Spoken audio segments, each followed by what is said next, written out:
नमस्कार, मैं हूं मनोज मनु। आपके सामने एक बड़ी खबर लेकर आया हूं। बड़ी खबर क्या है? बड़ी खबर यह है कि मध्य प्रदेश में जो बीजेपी का पुराना कार्यालय है, अब उसे हटाकर बीजेपी एक अत्याधुनिक बीजेपी कार्यालय बना रही है।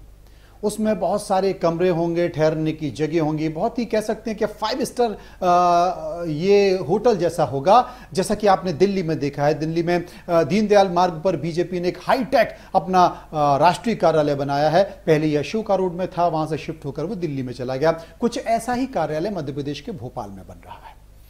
अब आप कहेंगे कि मैं इसमें आपसे क्या बात कर रहा हूं अगर ये कार्यालय बन रहा है। सबसे बड़ी बात है कि वहां पर 3 लोगों की मूर्तियां लगी थी, और 3 लोगों की मूर्तियों में जो सबसे खास और अहम बात है कि वहां पर एक मूर्ति हटा दी गई है। अब जो नया भवन बन लगा उसमें एक मूर्ति हटा दी गई है, 2 मूर्तियां रखी गई हैं। और जब ये 2 मूर्तियां रखी गई हैं तो आप सोचिए कि इन 2 मूर्तियों में किसकी मूर्ति है। इन 2 मूर्तियों में जो मूर्तियां हैं वो मूर्ति कुशाभाऊ ठाकरे और पंडित दीनदयाल उपाध्याय की है। लेकिन अब मूर्ति किसकी नहीं है? पुराने कार्यालय में 3 मूर्तियां हैं, ठाकरे जी की और पंडित दीनदयाल की और राजमाता सिंधिया की। लेकिन नए भवन में फिलहाल 2 ही मूर्तियां लगाई गई हैं, पंडित दीनदयाल उपाध्याय और कुशाभाऊ ठाकरे। अब तीसरी मूर्ति नहीं है, राजमाता सिंधिया। असल में मध्य प्रदेश की राजनीति में जब ज्योतिरादित्य सिंधिया कांग्रेस में आए तो सिंधियास को लेकर बड़ी चर्चा बीजेपी में चल रही है।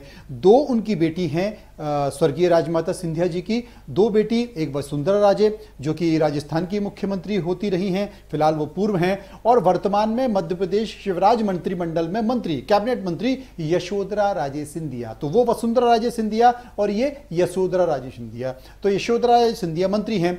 अब ज्योतिरादित्य सिंधिया की दादी हैं राजमाता सिंधिया, और वो ज्योतिरादित्य सिंधिया जो पहले कांग्रेस में थे अब बीजेपी में आ गए। लेकिन सबसे बड़ा सवाल है कि राजमाता सिंधिया की मूर्ति क्या नए भवन में नहीं लगेगी? फिलहाल उसे स्टोर रूम में रख दिया गया है। ये दोनों मूर्तियां नए भवन में लग रही हैं।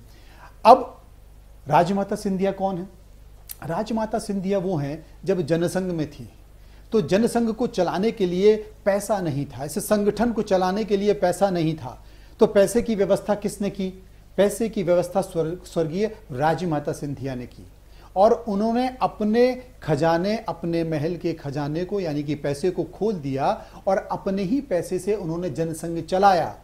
वो जनसंघ अब जाकर संघ है, और इसलिए राजमाता सिंधिया का, स्वर्गीय राजमाता सिंधिया को जनसंघ बहुत मानता है, उनके एहसानों को बहुत मानता है। इसलिए वसुंधरा राजस्थान की मुख्यमंत्री हो जाती हैं, यशोधरा तमाम राजनीतिक गुटबाजी और पार्टी उनसे नाराज हो लेकिन फिर भी वो कैबिनेट में मंत्री हो जाती हैं। ज्योतिरादित्य सिंधिया ये कहकर लाए गए कि ये कभी पराये थे ही नहीं, कांग्रेस में हुए तो क्या हुआ, ये कभी पराये थे ही नहीं, क्योंकि ये राजमाता सिंधिया का वंश है।